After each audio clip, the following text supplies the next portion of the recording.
Muchas gracias, de veras es un honor estar aquí con ustedes, y yo creo que además lo que estamos celebrando no es poca cosa.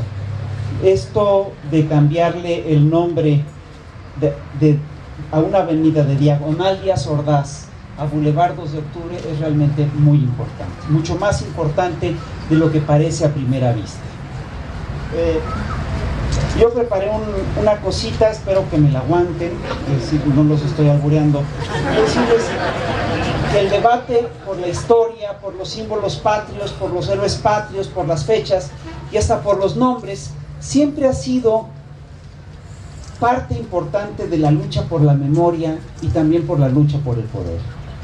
En Francia, después de la Revolución de 1789, los revolucionarios le cambiaron el nombre a las calles, a las ciudades, a los meses del año y hasta algunas frutas. Había una fruta que se llamaba Reina Claudia y la bautizaron como Ciudadana Claudia. Durante la República Española, los anarquistas sobre todo también decidieron cambiarle el nombre a las cosas. Hicieron unos cambios de nombre que eran muy chistosos. Por ejemplo, los anarquistas dejaron de ponerle a sus hijos los nombres del santoral.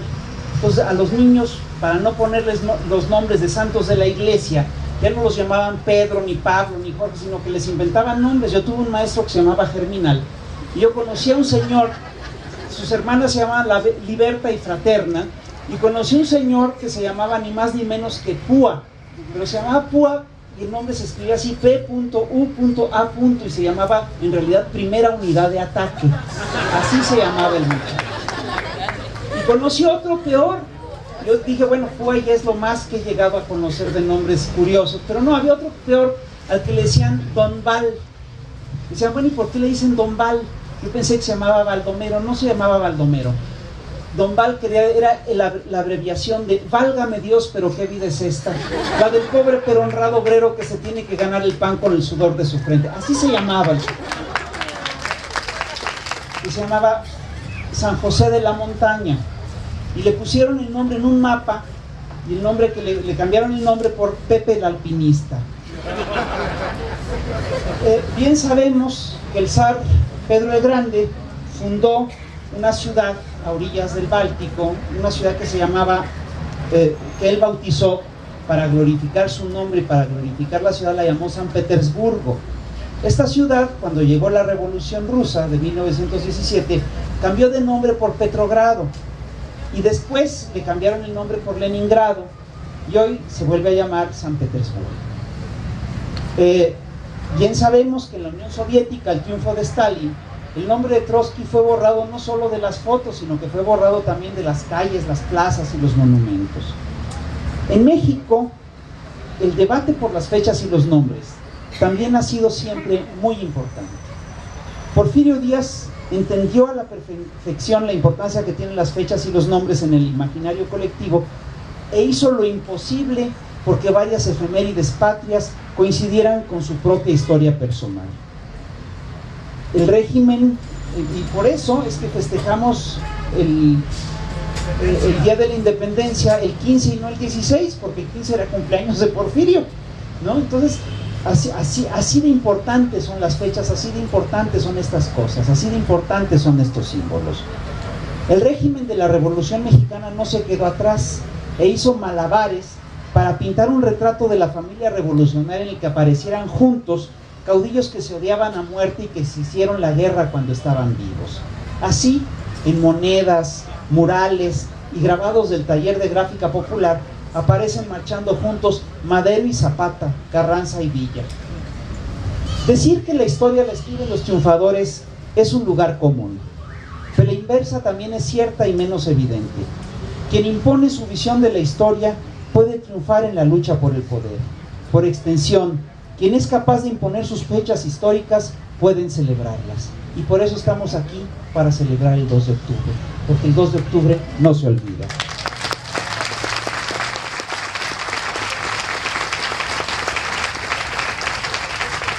Pues miren, en las lógicas del presidencialismo priista, los sucesivos presidentes eran seres absolutamente todopoderosos e infalibles, y sus nombres merecían ser recordados con veneración. Así, y algo muy similar ocurría con gobernadores, ministros y demás. Así, en diversas entidades de México, calles, colonias, instituciones y hasta ciudades llevan el nombre de personajes políticos de muy dudosa trayectoria política y de más dudosa aún calidad moral. En la Ciudad de México hay un viaducto Miguel Alemán, hay una avenida Luis Echeverría Álvarez, que a la gente además le dice Lea, para no decirle Luis Echeverría Álvarez.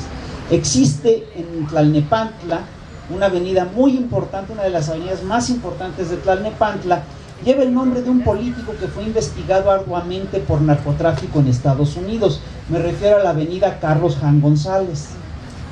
Las normas no escritas del priismo poblano dictaban que una avenida importante de la ciudad de Puebla tenía que llevar el nombre del presidente poblano Gustavo Díaz Ordaz, a pesar de que él fue el responsable de la matanza de estudiantes perpetrada el 2 de octubre.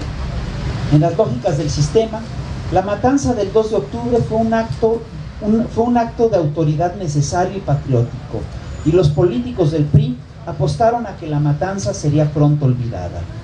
Pero los estudiantes y la ciudadanía en general se negaron a olvidar. Acuñaron la frase 2 de octubre no se olvida y mantuvieron en la memoria colectiva el recuerdo de la injusticia de un gobierno que, por razones de autoridad, mató a estudiantes que enarbolaban causas justas. Mantener viva la memoria del 2 de octubre es recordar que la democracia y los derechos humanos y otras causas justas siguen esperando en la agenda nacional. Los nombres y las imágenes tienen peso porque están cargadas de significado. Así, cuando un gobierno, su partido, su causa se hunden en el descrédito, su nombre inspira repudio.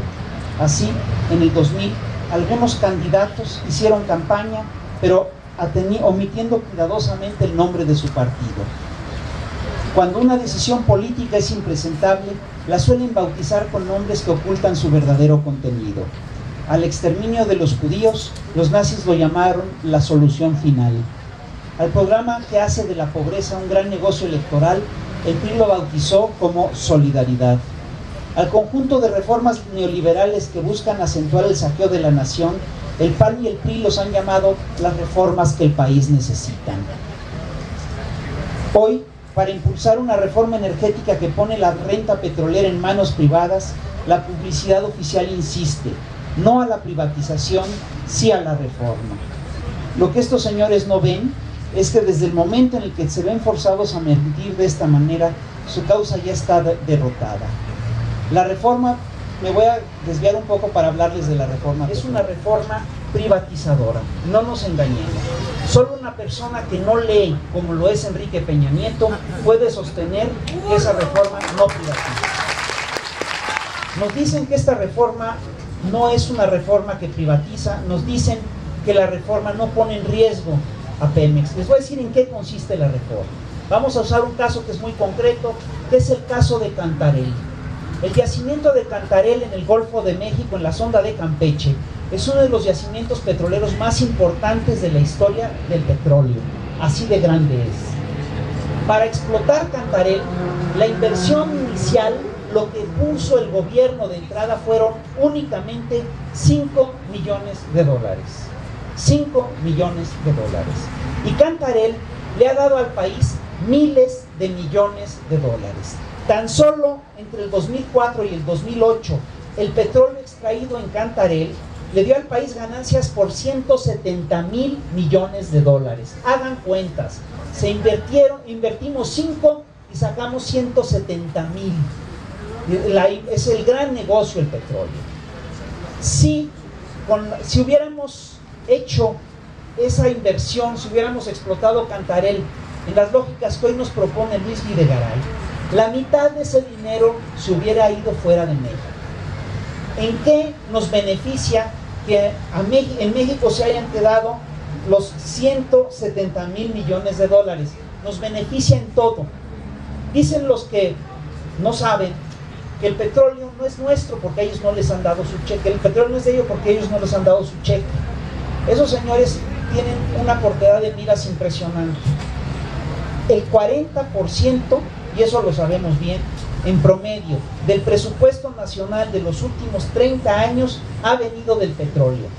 Ustedes imagínense simplemente lo que sería esta ciudad sin el 40% del mobiliario urbano, sin el 40% de las banquetas, sin el 40% de los parques, sin el 40% de las escuelas. Ese 40% nos viene del petróleo. Lo que está en juego es ese 40%.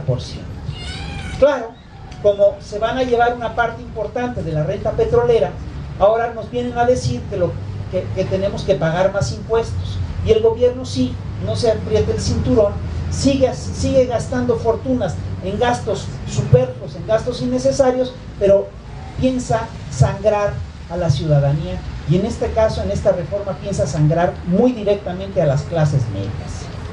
Yo creo que tenemos la obligación, como mexicanos, de parar el saqueo. Es claro que a Pemex la han querido deshacer, y han querido hacer con Pemex lo que han hecho con todas las empresas nacionales que quieren privatizar. La han sometido a régimen de quiebra, han buscado tronarla. Si nosotros revisamos cómo han manejado Pemex, vamos a ver que es un escándalo en serio. Han despedido a los ingenieros, han dejado que entre la corrupción.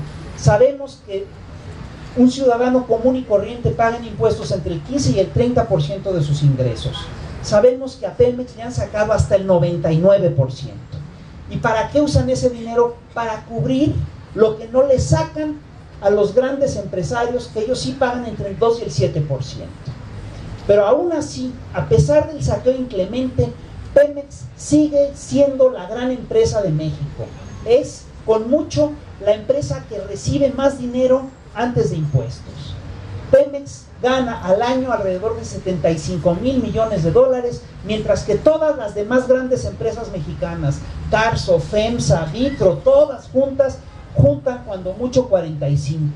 Pemex es el sostén de la nación. Poner en riesgo a Pemex es poner en riesgo a México, y no solamente eso, es poner en riesgo el presupuesto directo, pero es también poner en riesgo la soberanía, y es además abrirle las puertas a los señores que hace unos años corrimos con muchos esfuerzos, a los mismos señores que expoliaron y saquearon al país. No lo vamos a permitir. Quiero concluir esto con una cosa muy sencilla. Estos señores promueven Pemex con spots publicitarios porque no tienen argumentos. No hay razón económica, es decir, no hay ninguna razón económica para las reformas de Peña Nieto, no hay ninguna razón política que sustente las reformas de Peña Nieto, no hay ninguna razón histórica de las reformas de Peña Nieto. En resumen, la reforma de Peña Nieto no tiene sustento histórico, no tiene sustento político, no tiene sustento económico, no tiene madre.